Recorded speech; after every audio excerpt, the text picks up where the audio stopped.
This is HBR News number 515.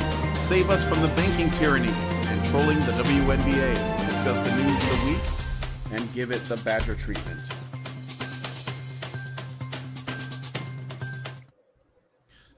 Hello, everybody, and welcome to Honey Badger Radio. Because I hope you guys are doing well this week and that you're laughing at all of this absurdity so that you are not consumed by it. I'm your host, Brian, and I am joined by, as always, my lovely co-hosts, Hannah Wallen and Dr. Ranmercam.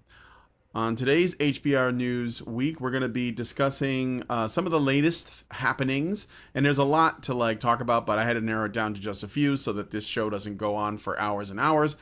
But we're going to talk about subpoenas for the Clintons. Debanking has been debunked, adding some color, specifically I think it's like pink or green, to the WNBA and more. So stick around, it's going to be a good time.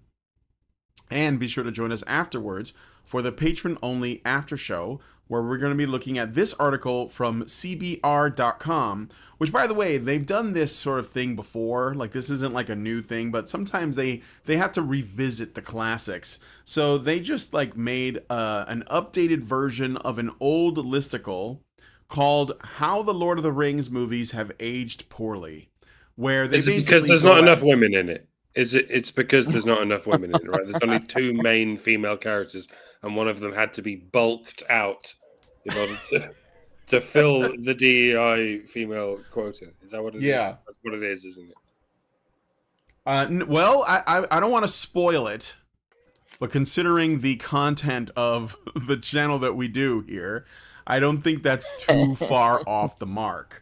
But if you want to join us for that, you have to become a Badger yourself by going to feedthebadger.com and starting a monthly subscription. $5 a month will get you into our Discord, where you'll be able to watch all of the additional content, like these patron shows, as well as works in progress, and hang out with all of the lovely people that are in the Discord. And you'll be able to coordinate things like the meetups that we have coming up.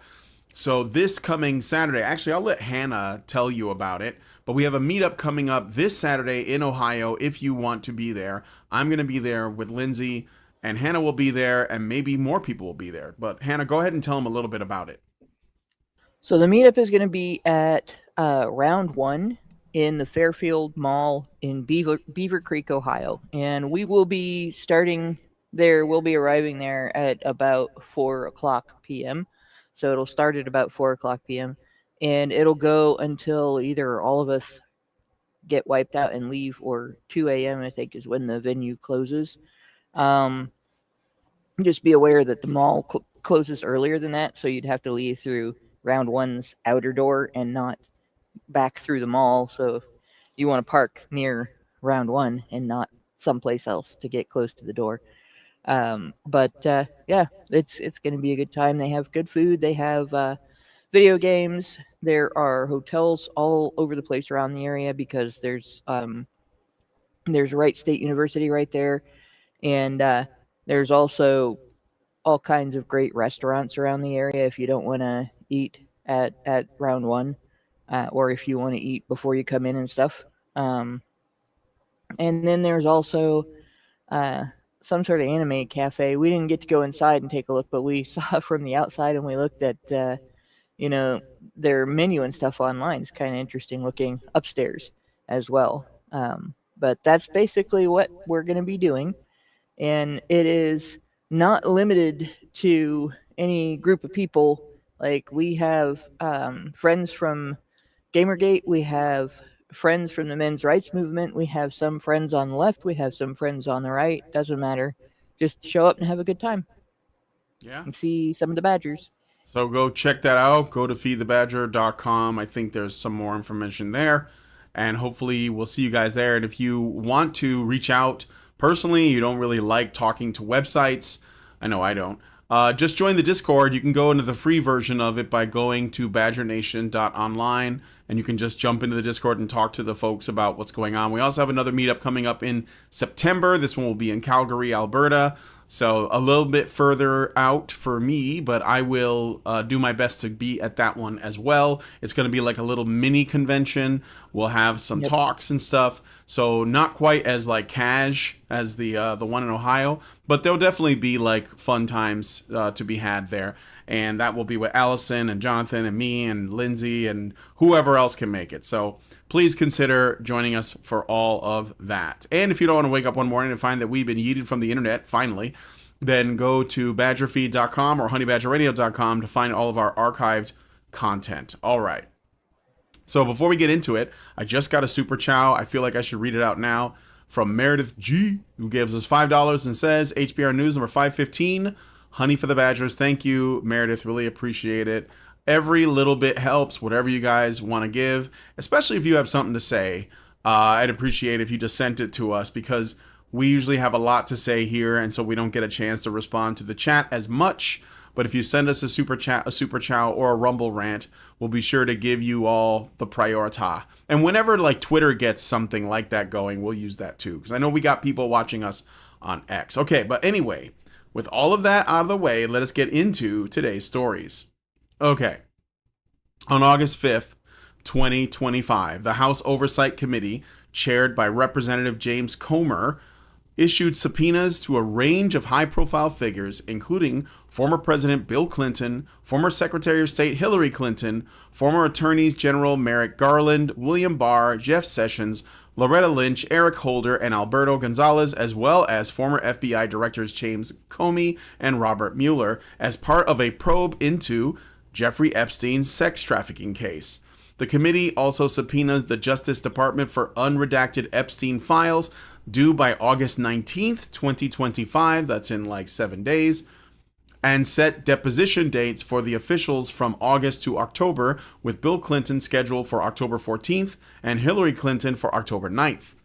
This action follows a bipartisan vote on July 23, 2025, by the Federal Law Enforcement Subcommittee, driven by Representative Scott Perry and supported by Representative Summer Lee, to compel testimony and records to scrutinize the federal government's handling of Epstein and Ghislaine Maxwell's cases amid concerns over potential mishandling or leniency, such as the controversial 2008 non-prosecution agreement negotiated by then U.S. Attorney Alex Acosta.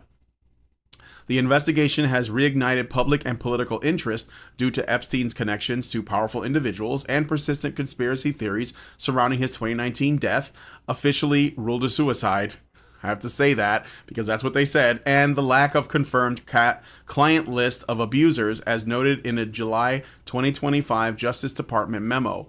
The probe also targets Ghislaine Maxwell, Epstein's associate, who is serving a 20-year sentence for sex trafficking, though her deposition was delayed pending a Supreme Court review of her conviction. Despite bipartisan support, the subpoenas have sparked controversy, with some questioning whether they are going to be a genuine push for transparency or a politically motivated spectacle, especially given former presidents rarely testify under compulsion. House Speaker Mike Johnson has expressed reservations, arguing the Trump administration needs space to act, while public sentiment on platforms like X reflect the skepticism about the subpoena's effectiveness, with some users calling them smoke and mirrors. The investigation aims to inform legislative reforms on sex trafficking laws and make them illegal. What are you talking about, reform?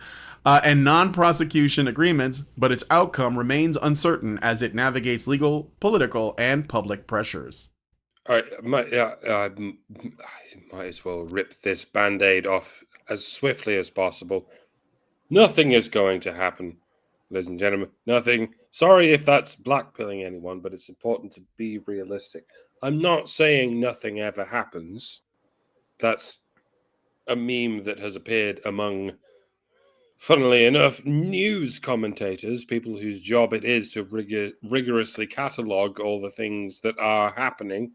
They'll spend every weekday compiling evidence of all the things that have happened, and then they'll jestingly quip that nothing ever happens.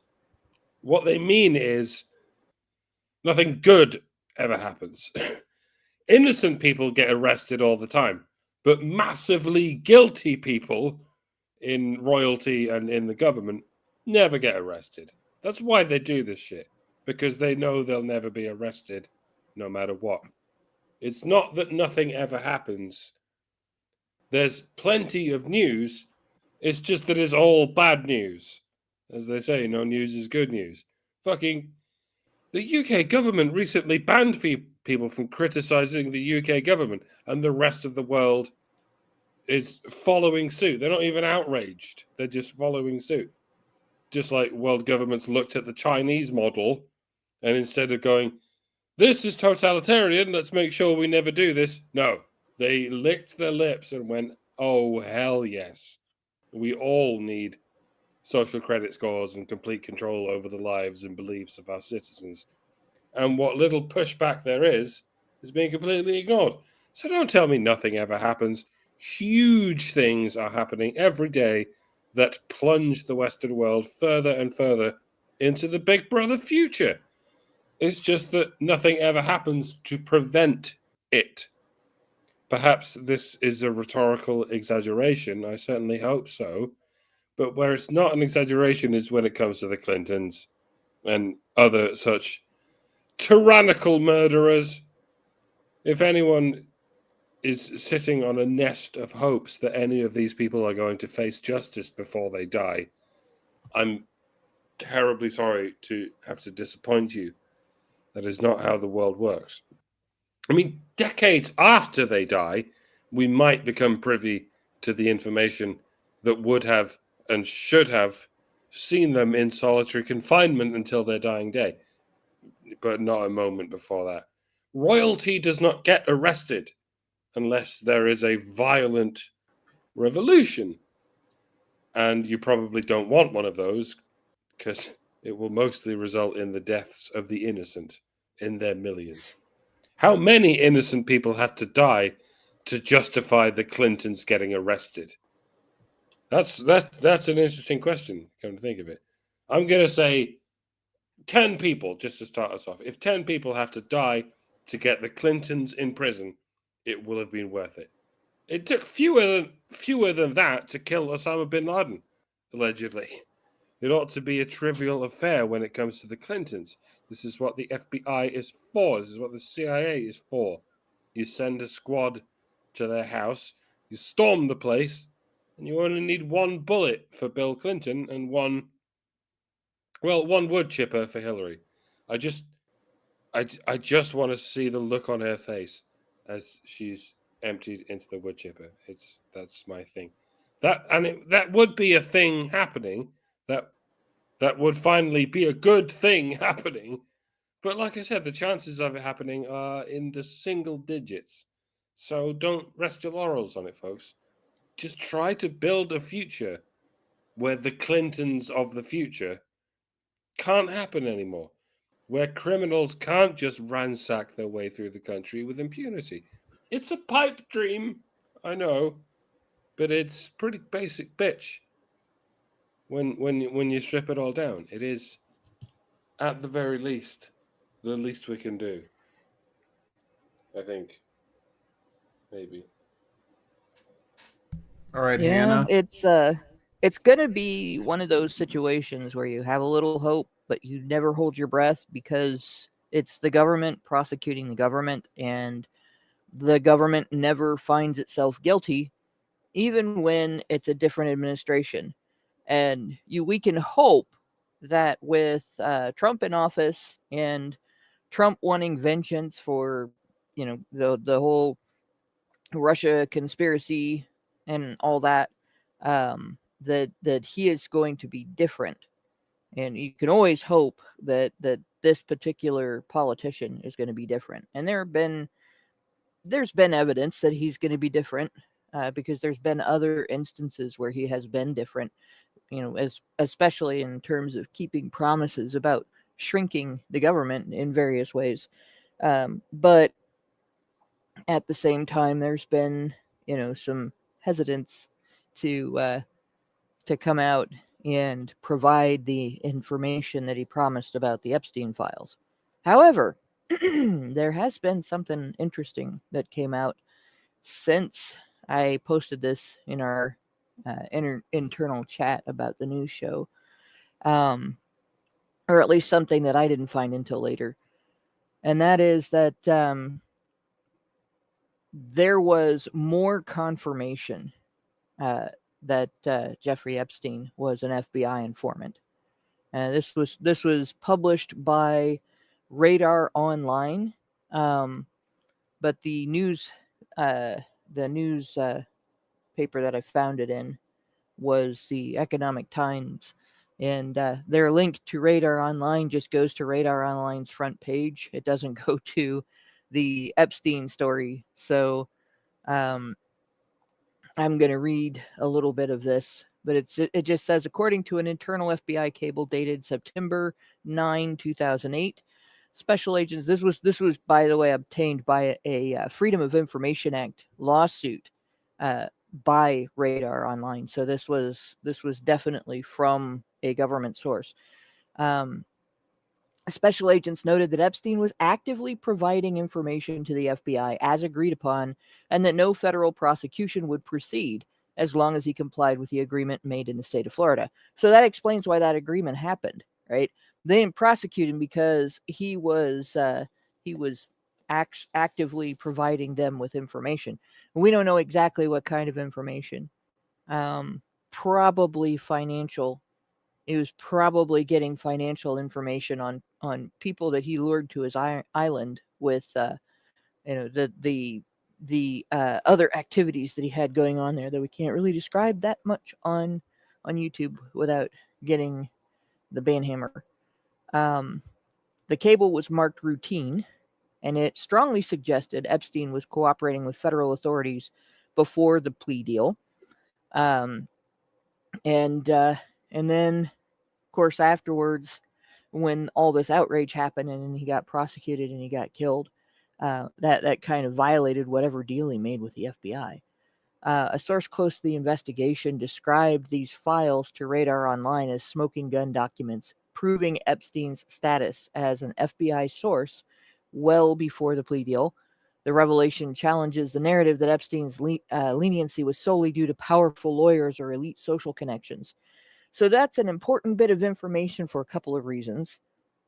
First of all, it shows that the FBI was, at least during the Obama administration, and probably prior to that as well, they were okay with using somebody who was committing heinous crimes against children as an informant and allowing him to continue to remain free to commit heinous crimes against children. Like that, they were okay with that as long as they got what they wanted out of it. That's the first thing. That's really sick, right? But the other thing is this narrative that you can get away with heinous crimes against children just because you're rich and powerful and just because you're a man. That kind of kills that, because clearly he had to be an informant and gather dirt on his customers for the FBI in order to have that freedom. Right? Not just be rich and male, right? The magic penis didn't keep him out of jail, feminists. Sorry to bust your bubble. And so that's a rather important thing. Now, with regard to the Clintons, they've been Teflon for so long that I think we all have a bit of Clinton fatigue. Where we hear they did something again, right? We hear some new thing about, there's evidence against the Clintons in this area. There's evidence against the Clintons in this area. Well, they're going to get away with it because it's the Clintons and they get away with everything.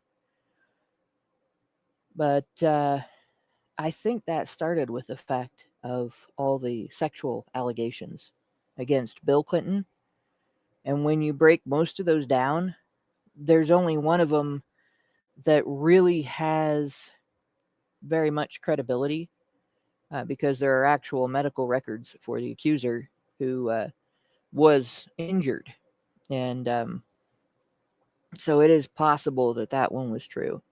But the majority of the allegations of sexual misconduct against Bill Clinton when he was president were either demonstrably bogus or really not that important. And with that being the thing that they got away with first, it kind of set the stage for people to think, oh, they get away with everything, when really that wasn't that big of a deal. Hillary gets away with a lot of stuff. And there was evidence of a lot of corruption in her office, in her actions and her history as a lawyer. But we really can't be sure of any of that either because there was never any follow-up. And the DC smear machine that goes after politicians, may have exaggerated everything. But this, they may not be able to get out of. If this started with the Clinton administration and not the Obama administration, that's something that maybe they might hang for. Using an individual who is known to be a predator of children and keeping him out in the world doing what he does just so that they can get information on people he can lure to this private island to do horrible things.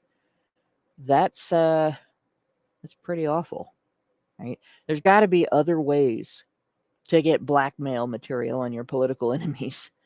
I mean, the guy was a financier, right? They could have gotten it that way, but no. They had to allow this to happen. So even if it comes out that the reason that Bill Clinton went to Epstein Island so many times was to keep up with that information and obtain that information, that's just as bad as if he went there as a customer. That's just as bad because he knew it was happening and he was in the most powerful position in the world and he didn't do jack shit about it. He cooperated, right? He allowed his FBI to cooperate, and Obama didn't stop it. He could have stopped it, and he didn't stop it. And then, of course, they kept Trump out of office for a second term because they didn't want him finding out. So, yeah. This is a heck of a bomb drop. Hopefully it lands on the target and not, out in the weeds somewhere where nothing will happen. Yeah, I mean, mainly I covered it because we have been, we were basically one of the earliest to report when the arrest happened of Jeffrey Epstein and then the suicide that followed. We reported it, so I see this as an ongoing story that I will only really, because like some people, they report on every little thing that happens, and I don't do that because first of all, it's very clickbaity, and I think it's like kind of empty because you end up having, because you need to cover every little thing that happens, you end up landing in a bunch of like speculation land, like, oh, so and so said this, but they said it like this, or why was he wearing a green shirt that day, or whatever it is. So I'd rather like wait until something kind of concrete happens. And so I saw the thing about the FBI, but I didn't want. I figured we could just lump them together. But this is like the real thing that on paper, subpoenas have been issued. We're gonna see what happens in 7 days. They're supposed to release some documents, and we'll cover it on the news show just because I started it. I started it like just like anything else, when the Derek Chauvin George Floyd thing happened, I was one of the first people to report on it once the body cam footage came out. Like this was like, I don't know, a week or so after the incident itself happened.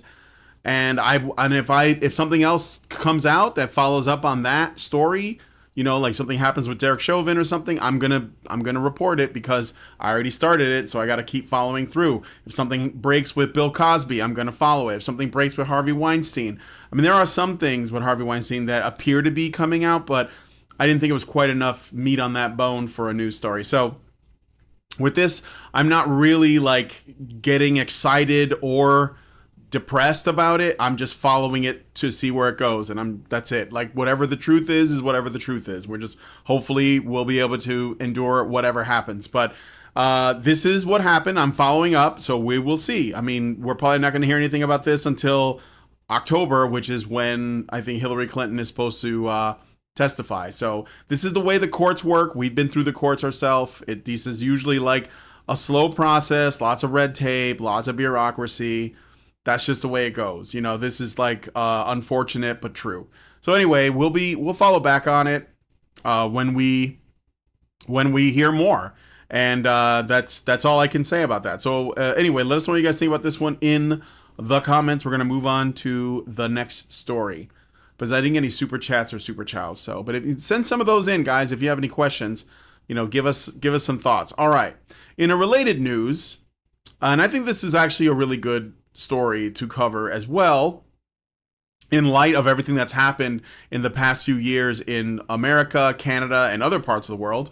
On August 7th, 2025, President Donald Trump signed Executive Order 14331 titled Guaranteeing Fair Banking for All Americans, aimed at combating politicized or unlawful debanking.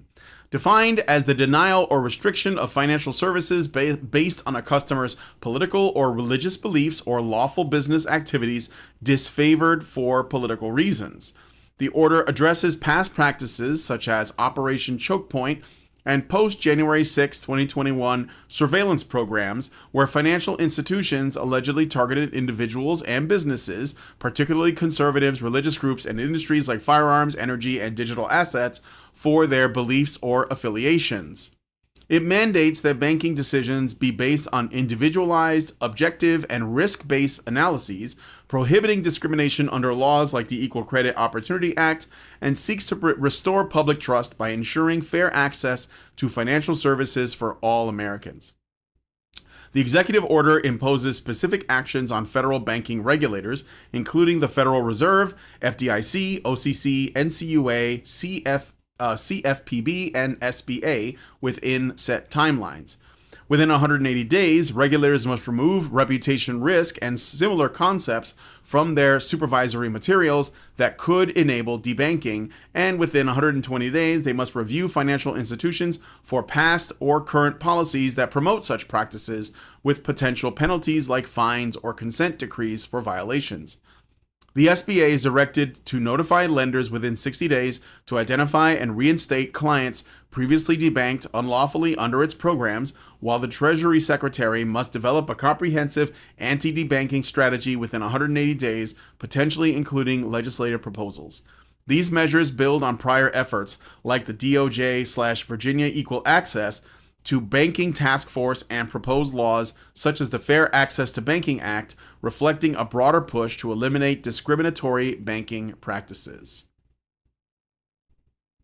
So he is, and this, how I learned about this is really interesting because I was talking about a lot about Gamergate.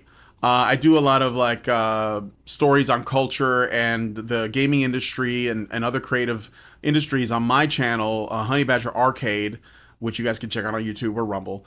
And this came out because there was a recent kerfuffle on Steam, itch.io, and other sort of, GOG.com, which are all like gaming websites where you can buy games. There's an activist group called Collective Shout, which we have talked about on this channel before. They're a bunch of radical feminists from Australia that are supposedly trying to protect women and girls from sexual objectification by essentially getting games banned. Now, they couldn't get the games banned directly, so instead they did a different tactic by carpet bombing the actual credit card payment processors and demanding that they be the ones that restrict people's ability to buy stuff on Steam, GOG, or itch.io with their own money. And now, of course, they come out of Australia, and Australia doesn't really have the ability to change the Trump's bill or executive order won't affect that. But what I'm hoping for is that it will sort of set a tone so that other people will realize that their basically right to their own property is being threatened by this, and that they should be speaking out. So, and it is like Americans are probably in a better position because of this act in terms of that Gamergate controversy, because that's the way they work. If they can't scold you into submission, then they'll just take away access to your money. The other thing that this affected were people like Mike Lindell, who you guys might know as the My Pillow guy, who had his business destroyed because he supported Trump. The January 6th people got debanked. So this is like all over. Crypto guys that were like involved with cryptocurrencies were getting debanked because it was going against, I guess, whatever the banks wanted. So this is like a problem that needed to be addressed, unfortunately. So I don't know if you guys have any Yeah. thoughts on that. Yeah, this is what I was talking about last week that I said needed to happen. And it's people think of this as, oh my gosh, you guys are throwing such a temper tantrum over games. Like, fuck that, right? You know better than that. Nobody who says that is unaware of the huge, huge intrusion that banks have made into people's lives, right? You can't get paid without a bank in most workplaces, most big corporate workplaces in the United States. Not just your workplace getting money out of their bank, but a lot of workplaces, most workplaces now have gone to mandatory direct deposit. You can't get a paycheck. They won't give you a paycheck. And if you don't have a bank account and they can't pay into your bank account, then you have to settle for some very insecure methods of getting paid, like net spend and stuff like that, where if somebody actually gets into the system and gets your information, the minute you get paid, that money can be taken and you don't have a way to get it back. So essentially, you can't go to the grocery store without banks. You can't get gas for your car without banks. You can't do anything without banks. They are that powerful now. And so if they can come along and say, well, if you're Republican and we think that you voted for Donald Trump, you can't have a bank account, right? If you speak out online about the way that your culture is being attacked, you can't have a bank account. Right? If you speak out online about fathers' rights, you can't have a bank account. And it's not just the big banks going directly after individuals. Like they did go after one of the leaders, founding members of the Proud Boys in that manner. Took away his bank, so that he had to scramble to find a place to bank. And there's always credit unions, right? But they have to do business with the big banks too. And there's always payment processors like PayPal, right? Except they have to do business with the big banks too, right? They have to do business through the credit card companies, because most transactions that you make in order to take money out of or put money into your PayPal account go through a bank account. They go through a credit card, and the credit cards are owned by the banks. And so what ended up happening with PayPal, they ended up with this same pressure campaign. They ended up, MasterCard, I think, was the first one to do it to them. Basically said you can't do business with certain groups of people, and you have to ban people based on political affiliations, or we will not do business with you, and you will not be able to get payments through us. Visa's only a step behind MasterCard on that, and they are the two biggest credit card payment processors in the world. Like all the other card companies will follow suit if they do a particular thing over time.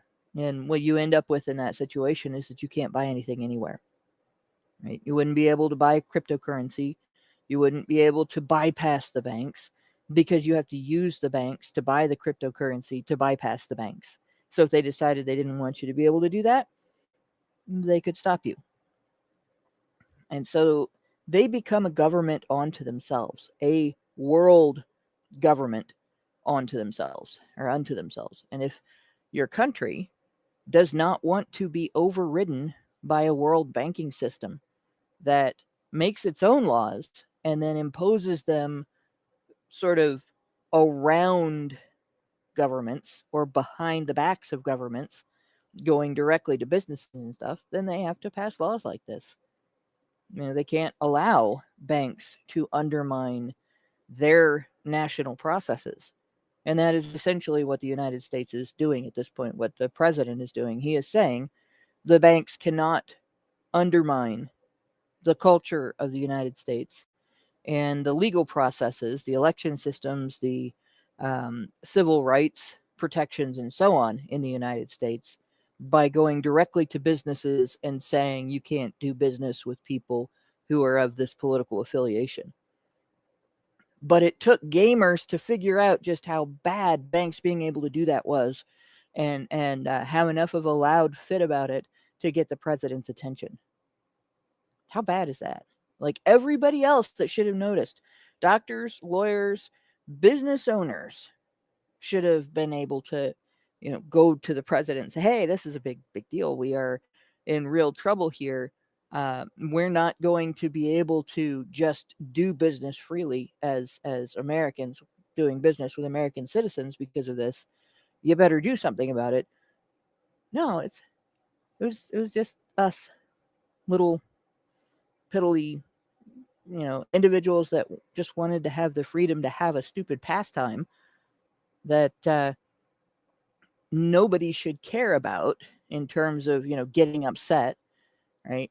There's actually quite a bit of value to it. It's very good for your brain, as long as you don't overdo it. But yeah, just us. Nobody else seemed to care about this. Nobody else figured out just exactly how dangerous it is to have a world organization that could override every government everywhere, except gamers. Again. So Gamers recognize the patterns. The best at that.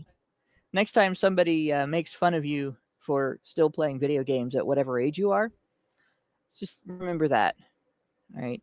If anybody's going to save the world, it's going to be gamers. And the problem with the debanking is that the debanking is slanted politically. If you debank someone for being, let's say, a black supremacist, a card-carrying, proud black supremacist, that's not allowed. You can't do that. That's no reason to debank someone. Why on earth would it be? If you do it, you'll get sued by various black supremacy groups, and you'll be all over the news media for your racist transgression, and you're dead in the water, and so is your company. Whereas if you debank someone for allegedly being a white supremacist, whatever, fuck that cunt. It must be true. They deserve it, and the news media doesn't give a shit, and they never report on it. The end. That's the problem in a nutshell, a black and white nutshell. And there are two ways of dealing with it. Trump has gone for the obvious one, authoritarianism on top of authoritarianism. Let's ban people from banning people based on XYZ characteristics, blah, blah, blah. But the second option is the other direction, where you don't ban anyone from banning anyone. Any bank can refuse service to any creed or color they see fit for any reason. You can have a no blacks, no Irish sign right at the front door, and it's fine. That would be an interesting experiment. I'd like to see it happen somewhere, because then someone somewhere could start up a bank and open it to the public with a sign on the door saying "No Jews." Now, I'm not saying anything. I'm not ready to say anything. That's what an experiment is. It's an undergoing to examine what there is to be said. And I would like to see an experiment in the free market wherein someone is allowed to open a bank that is available to absolutely everyone except Jews. I just want to see what happens. I just want to see it. I want to write it down in my notes, in my little book of science, and see in what way we can enrich the data based on those results. In I fact, think there's a southern town that's sort of heading in that direction, Mike. So we might see that fulfilled. I don't know if you heard hopefully about the all-white town of like 40 we'll people, we'll but see. We'll see if they can yeah, develop banks. In fact, sod the banks. Why leave it there? What if everyone everywhere was allowed to discriminate? Imagine that. You could just go, "What are you, a Zoroastrian? No, get out. This is my property. I make the rules, and I don't have to justify myself. I don't want you filthy Zoroastrians here. So jog on." But no, jog on. But Judaism isn't a religion; it's a race. Jog on, son. I'm not getting into it. I have no obligation to go into it.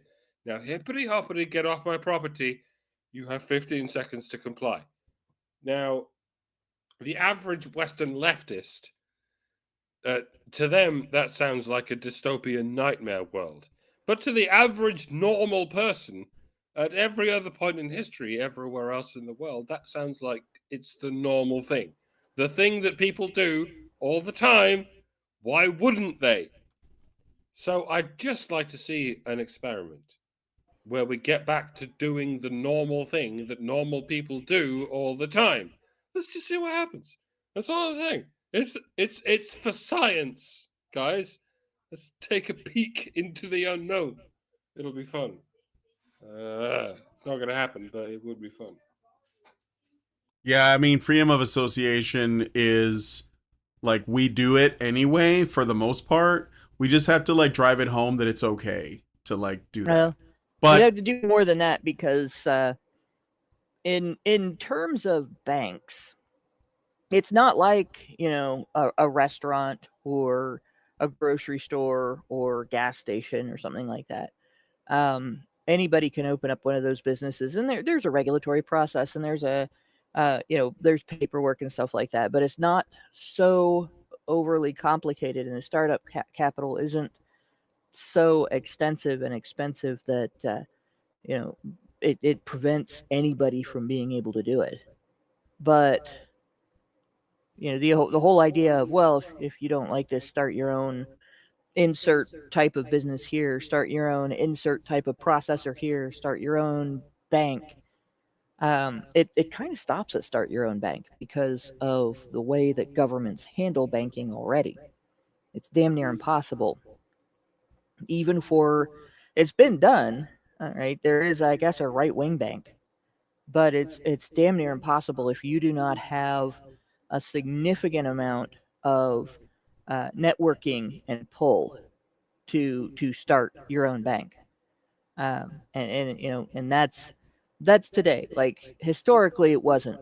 Historically, there was competition among banks, but over the last 50 years or so, there has been a concerted effort by certain banks buying up other banking companies. In fact, the bank that I'm with now, I'm only with that bank because it bought the company that bought the company that bought the company that bought the bank I started with. Right? That's why I'm yeah, with the bank I'm with now. Literally, I never signed up for this bank. same. You Happened to know, me too. and so it's a different story to say, well, just start your own bank. Even a credit union is difficult. So it does take. You wouldn't be able to have a small group of people that have absolutely no knowledge of banking decide they're going to start their own bank and then wing it, just learn on the fly and not have people involved that already have power, already have money, and already have knowledge of the banking system and the government system, the regulation system around banks. Banks are heavily regulated, like to the degree that it would be like trying to navigate a labyrinth, a 3D labyrinth the size of the planet. Okay, so it says I'm Oh, echoing. I'm not sure yeah, exactly why, but I don't know. I don't see an echo. this Um, is just so important. You guys need to hear it twice. yeah, there you go. But Well, yeah, the idea of well, you just allow anybody to discriminate, and if eventually it'll all work itself out. It does, as long as there are no monopolies. But there are numerous government facilitated and government controlled, or at least government maintained monopolies, and the big banks are one of them. yeah, I mean, I think that at this step, I mean, like ideally, we live in a world where freedom of association was king, but like we can't. We're like neck deep in red tape, in bureaucracy, in like decades of people voting in favor of more and more state regulation and overreach and so on. So I think that this is like what we have to do now, because we have to live on planet Earth and deal with the world as it is and not in the way that we wish it was. But I just want to add on top of this, like how this kind of thing has affected people outside of the U.S. I forgot to mention as one of the examples of, debanking harm is Canada. When the trucker protests were going on, what did Justin Trudeau, who was prime minister at the time, do? He took away the truckers and anyone who supported them access to their banking, their money, their bank accounts, and froze them, or just debanked them. So this is obviously going to be used in a lopsided way if it exists. I think that there needs to be a conversation about like how do we fix this problem. But this executive order, and again, these things, they're usually like, unless they get pushed through by Congress, they're usually like temporary fixes. But it's better than nothing, and at least maybe in the interim we can like figure out some longer term solutions so that we don't have to deal with something like this again. And I guess the United States, because we're the only ones that tried to, like, Trump is the only person that did something about it, we'll have to like show the world what it looks like at least. And hopefully Canada and other countries, I think Australia has stuff like this that's happened as well, will follow suit and learn from it. So anyway, let us know what you guys think about this one in the comments, and I'm going to move on to the next story. Okay. You guys probably remember Big Balls. You guys remember Big Balls? He was one of the Doge employees. So we have a story involving him. During the early hours, and while escorting his significant other to their car, his girlfriend, through the Washington, D.C. streets of the Logan Circle area, a young man was accosted by a group of teens after the teens alluded to wanting to steal their car. The young man was beaten and bloodied as the teens attacked him, an attack that only stopped once local law enforcement officials stepped in, causing them to flee. The attacked young man turned out to be none other than Edward Big Balls Korestein, famous former member of Elon Musk's federal Doge program. Which, by the way, I don't think it's a thing anymore. I mean, I think that they're still like moving to like, cut back on spending, but Doge ended up not taking over like everyone kept fretting about. So Musk described what they said they were going to do. They did what they said they were going to do, and then they were done. I know, it's wild. Yeah. It's like crazy. Musk described the incident on Twitter /X, stating, quote, "A few days ago, a gang of about a dozen young men tried to assault a woman in her car at night in D.C. An @Doge team member saw what was happening, ran to defend her, and was severely beaten to the point of concussion, but he saved her." End quote. Former friend of Musk turned seeming frenemy, President Donald Trump, was quick to call for stricter prosecution of young criminals in the District of Columbia, that's Washington, D.C., for those of you guys who don't know, stating on his social media platform, Truth Social, quote, "They are not afraid of law enforcement because they know nothing ever happens to them, but it's going to happen now. The law in D.C. must be changed to prosecute these minors as adults and lock them up for a long time, starting at age 14. The most recent victim was beaten mercilessly by local thugs. Washington, D.C. must be safe, clean, and beautiful for all Americans, and importantly, for the world to see. If D.C. doesn't get its act together, and quickly, we will have no choice but to take federal control of the city and run this city how it should be run, and put criminals on notice that they're not going to get away with it anymore," end quote. Which apparently he's doing. As of the last 48 hours, President Trump has deployed National Guard to D.C. as he pledges to begin a crackdown on crime in the area. And I wanted to say one more thing to add on to this because there was a little bit of confusion. Originally, when the story broke, people thought that Big Balls was just randomly intervening on behalf of a woman who had no relation to him and basically got his ass kicked for it. It was his girlfriend. It was a woman that was with him, and these men, these people, they were trying to jack his car. So it wasn't just random white knightery. He was actually like protecting his girlfriend and his property, and that was what. So this is important context because because there's a lot of like, is this like Daniel Penny again? Like, no, it's not that. It's not that simple. So I just wanted to explain the background of that. So anyway, there you go. This is one of those where some of the reactions I saw were kind of bullshit, right? Because they made that mistake. They thought that he intervened on behalf of random people. It wouldn't matter if he had, right? If he had, that's not this guy betraying the brotherhood. And that's not, it's not a moral wrong to intervene on behalf of people that are under attack, and you can see what's happening. It's not always a good idea.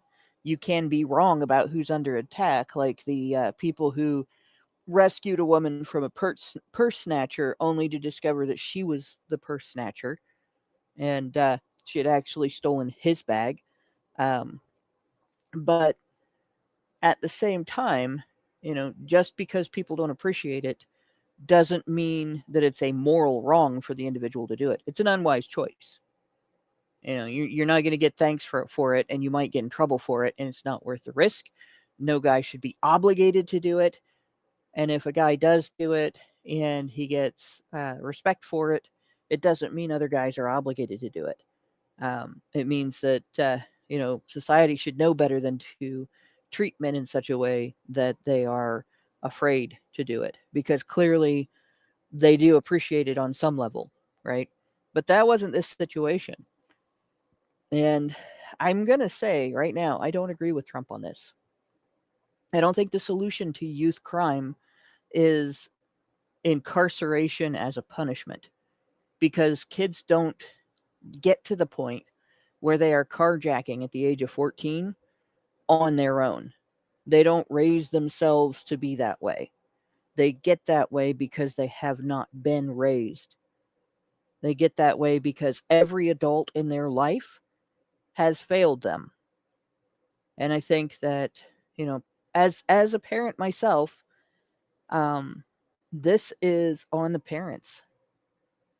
And if parents had to face repercussions instead of their kids when their kids commit crimes, there would be quite a bit more effort among parents to ensure that their kids are better behaved.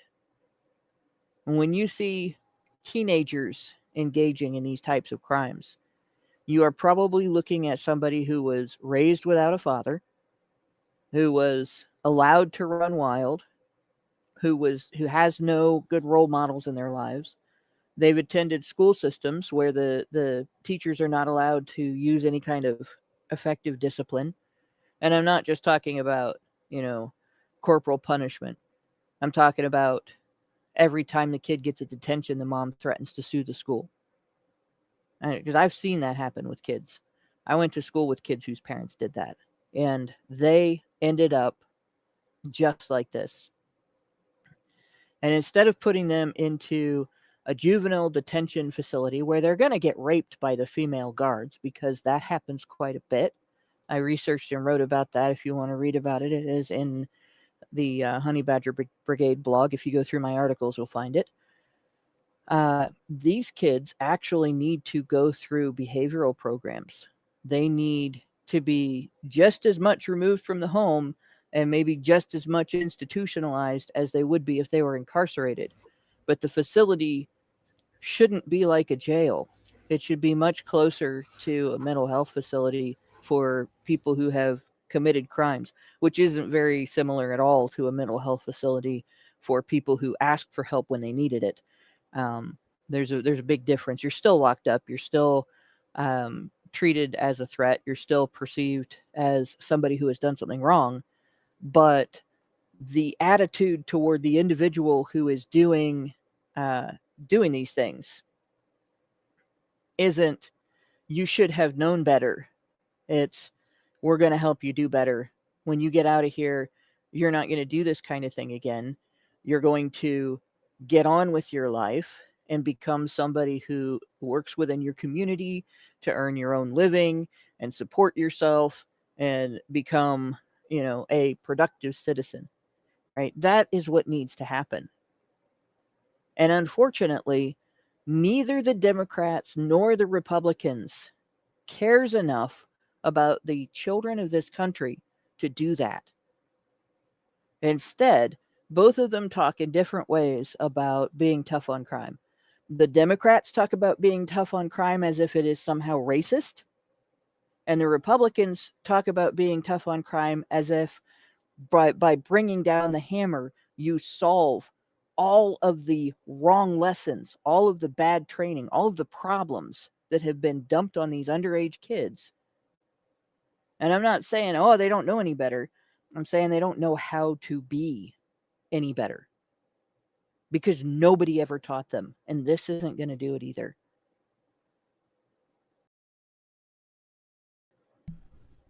Mike, did you want to say anything?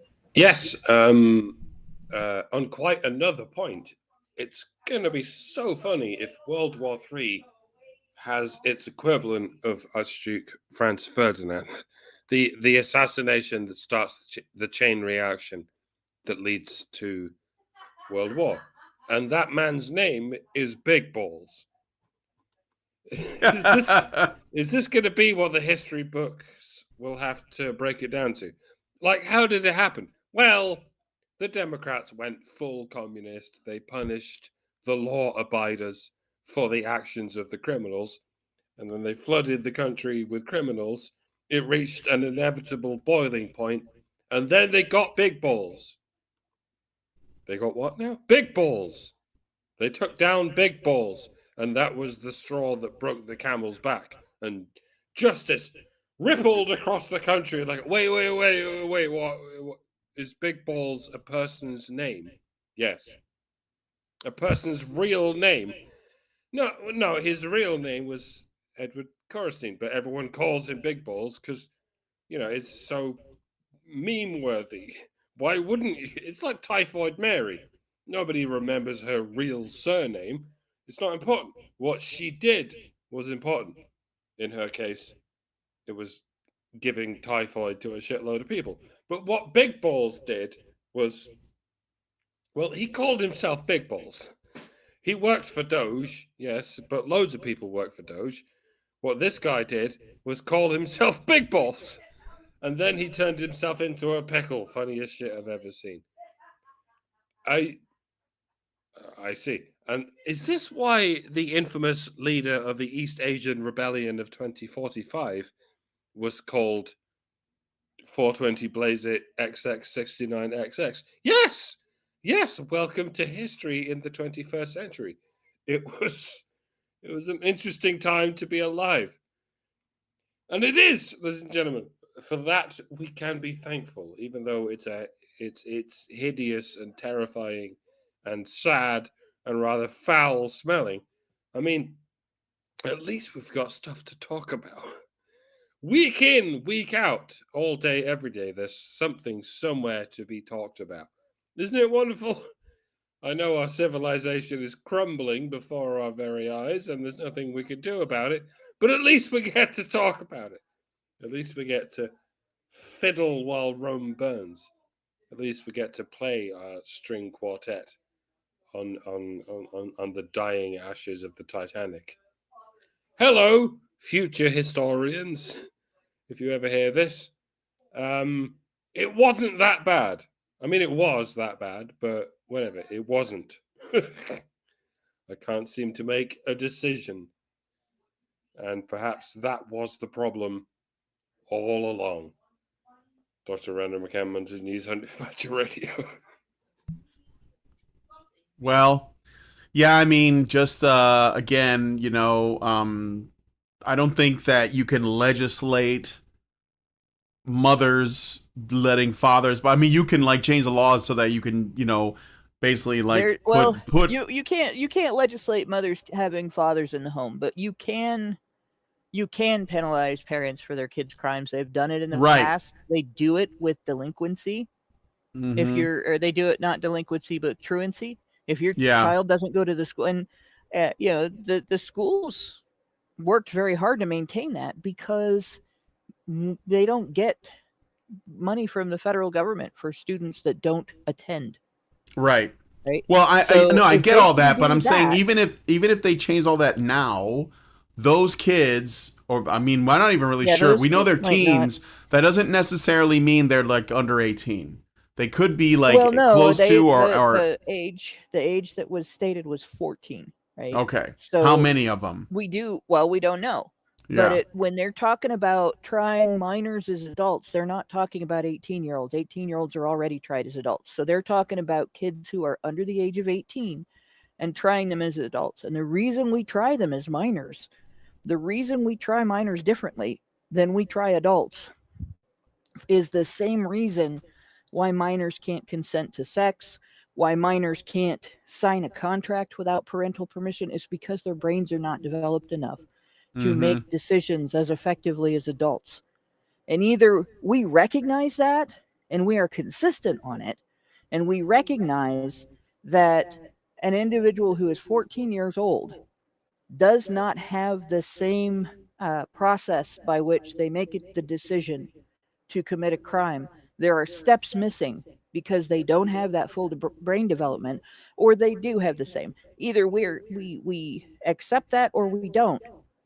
And either we start allowing them to drive and buy alcohol and sign up for the military and sign contracts and all that, or we recognize that under the age of 18, there are things that we can do to assist. There's a level of plasticity in the brain at that age that we can use to help that individual straighten their shit out, even though their parents didn't and their educators didn't and the elders in their neighborhood didn't. Or we start treating them all the way as adults. Right. Period. Yeah, I don't disagree. I'm just saying that like what has happened in this specific case has happened. Like I think that that's got to be like a bit of a longer game. That's Yeah. all I'm saying. Like you can't just fix Yeah, but it's that. the But you thing but that I was like right talking about was now there's and Trump's I talking think about that legislation. I don't think he's Trump's talking talking about about legislation to yeah, charge young people as adults. And he's right. not talking about legislation to change the system to prevent recidivism in young people. Right? He's just talking about charging. So what he's going to do is take them from the JDC system and put them in the adult jail system. If he does that, it is Yeah. absolutely wrong. It's not going to help them. It's not going to help the community. It is going to increase recidivism. Okay, well, yeah, that I mean, I see what you're saying. I think that it's probably to deter because the thing is, Washington D.C. historically is very like soft on crime, and I think that it sort of encouraged this. And he's saying we're gonna invert that, right? And I hope it doesn't. What I hope is that it will create a chilling effect where people are like, well, I guess we can't break laws anymore, so let's try not to do that, you know. But yeah, I mean, I think that ultimately there's got to be a social and cultural change, and but I don't think you can simply legislate this away. And that's kind of like we're kind of on the same page with that. And I did get a super chat from Zeranx who gave us $5 and said, legislate fathers in the homes by getting government out of marriage, family, and children. The hardest thing to do is probably the very thing to try. Yeah, so, I mean, again, you can't just, like, executive order that into play, and it's going to get a lot of pushback, and it probably won't get a lot of support from either party. So they'll have to, like, do this another way, but I agree that should be the goal in the long run. So, but, all right, let us know what you guys think about that one in the comments. Let me see if there's any other super chats. Super chows, no Rumble stuff. All right.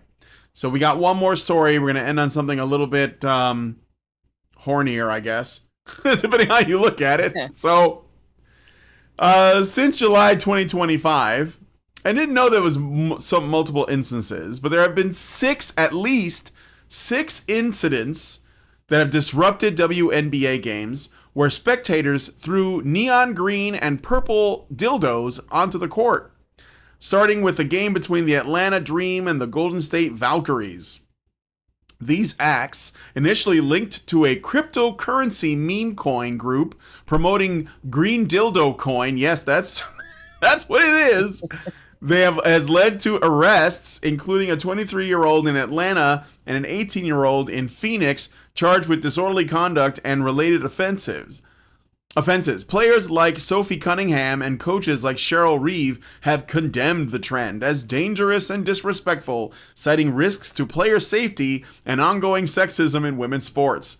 The WNBA has responded with strict measures, including immediate ejections. I almost read that as erections. The minimum 1-year bans and potential felony charges for offenders, while enhancing arena security to curb further disruptions. And I just want to make a suggestion, a piece of advice to the guys trying to push their cryptocurrency meme coin. I wouldn't go to the WNBA because no one's going to see it. So maybe go to a bigger game, maybe the actual NBA. But anyway, I thought it was funny. And the funny thing too is that this came like shortly after a different story that I skipped on, where a bunch of like WNBA players started wearing t-shirts that basically said that they deserve to get paid the same as the male players. I forget. I think it was like pay her fair or something like that. I don't really remember. So, yeah, I mean, look, I will say, though, it is probably dangerous to throw things on the court while people are running back and forth. So I'm not like, I think that is seriously a risk. And I'm not in support of that. That being said, this is funny. So anyway, go let you guys have any thoughts on this. Go ahead.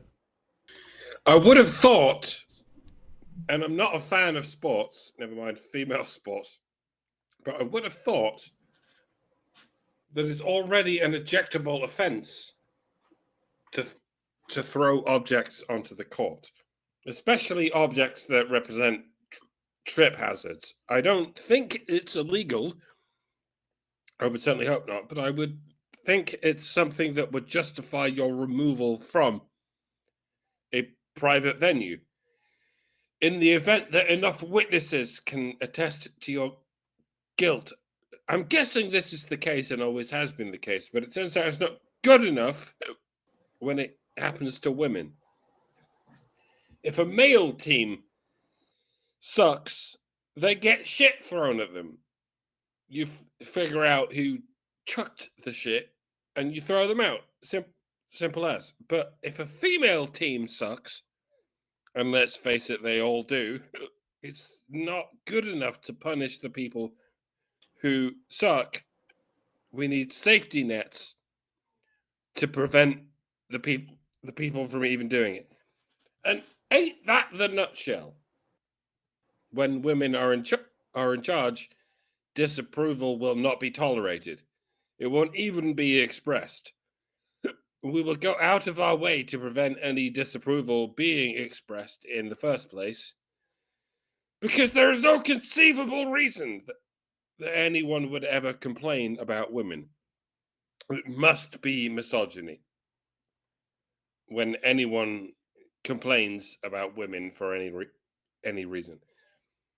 You think these women suck at sports? Well, that's not possible. You just hate women. You think rebooting old franchises by casting women instead of men is a silly idea? Well, that's not possible. You just hate women.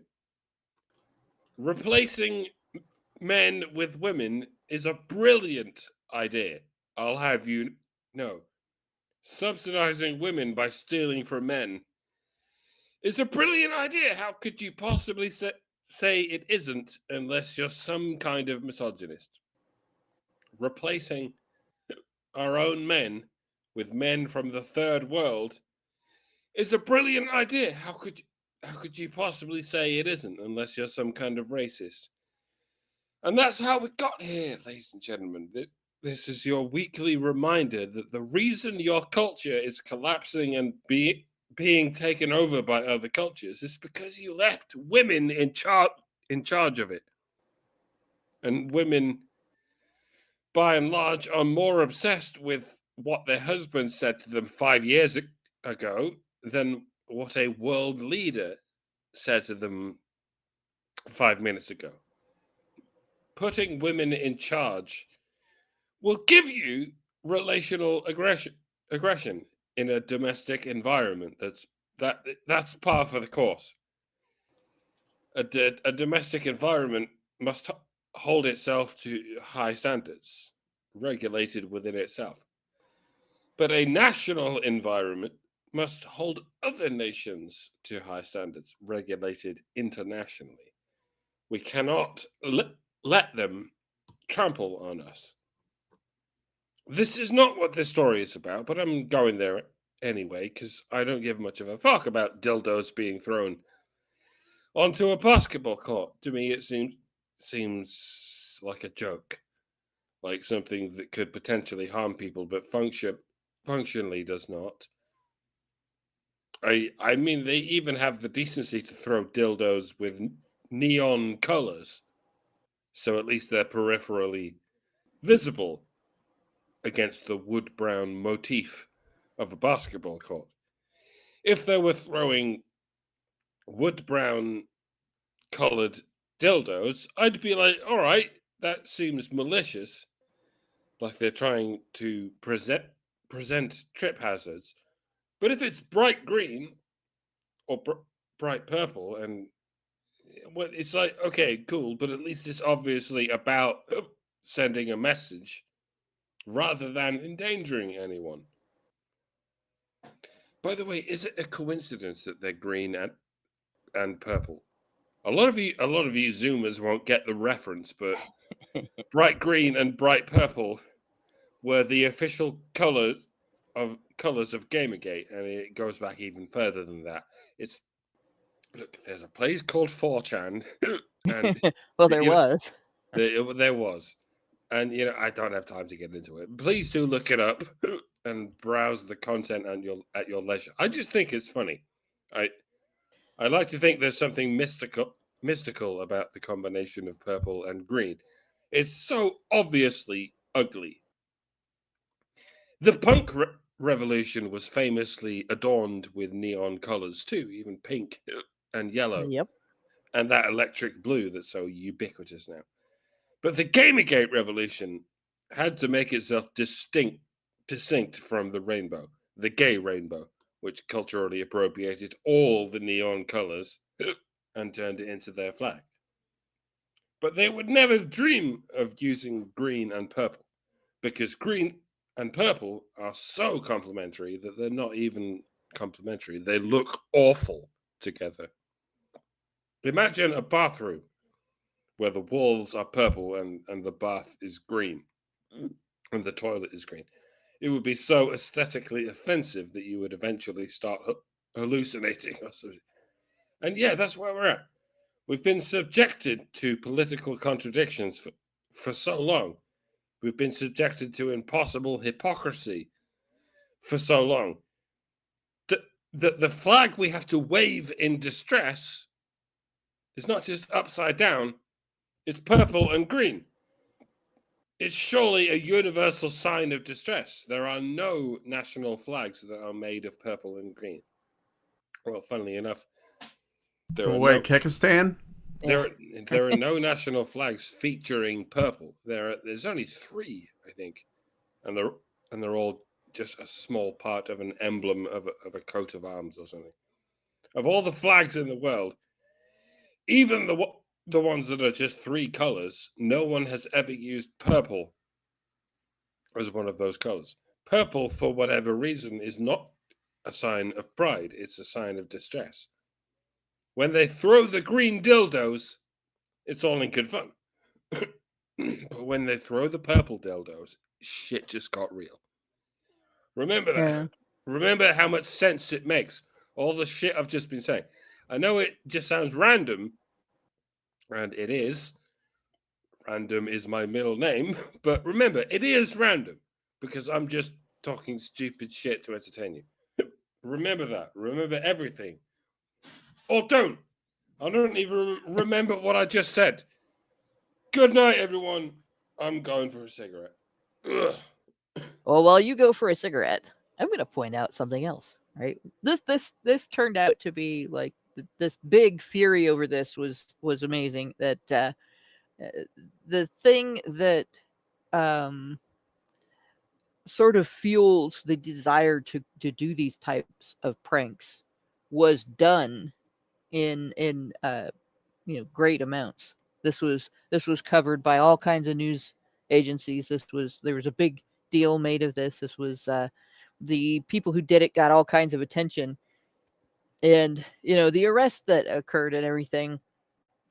I bet they got people that had only ever thrown one, and there were other people that didn't get caught.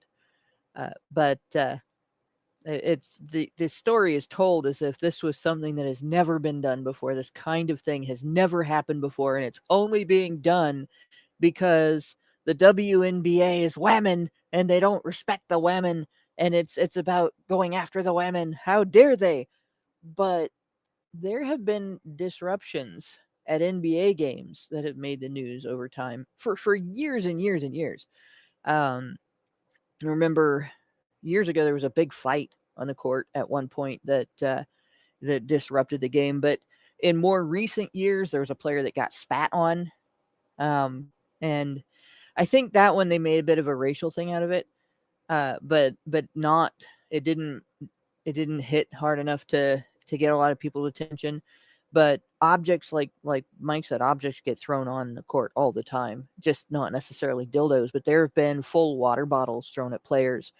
So it's not so much a prank as it is an attack.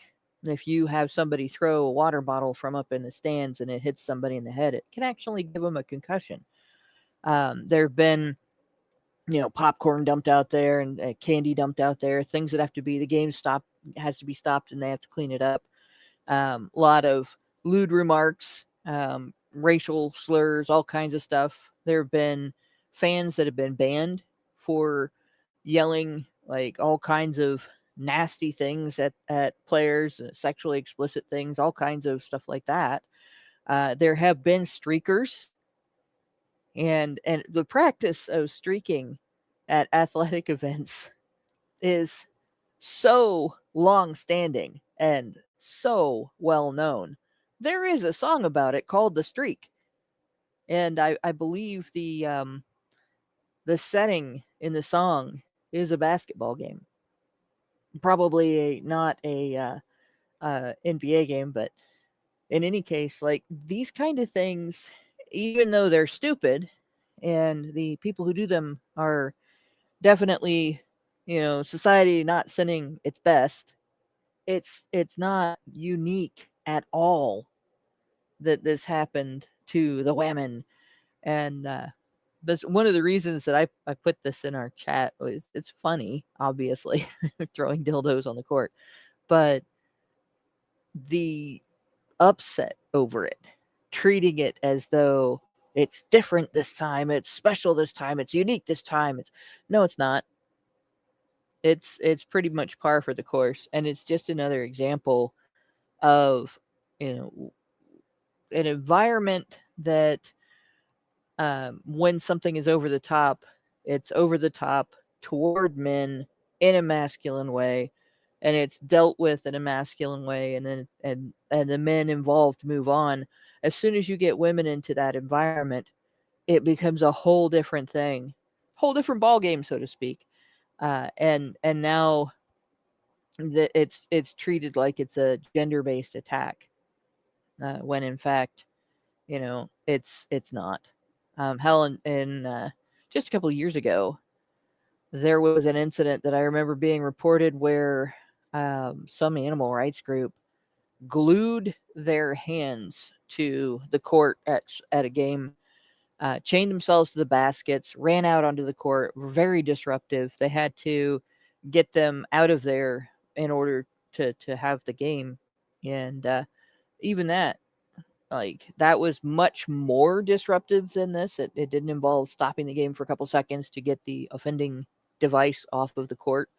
There was a great deal more that had to be done to deal with these people, and it wasn't not as big of a deal was made out of that. They weren't even as widely condemned, and they got their issue talked about, right?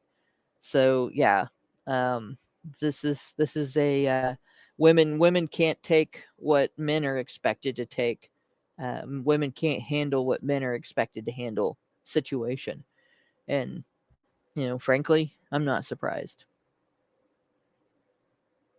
Yeah, I mean, again, I just thought it was, well, funny, obviously, and Yeah. a bit preposterous. And, Mike made the Gamergate reference that I intended on making, but it's just like disrespect to Vivian. She's just a woman, just like you guys. She deserves acknowledgement and recognition as well.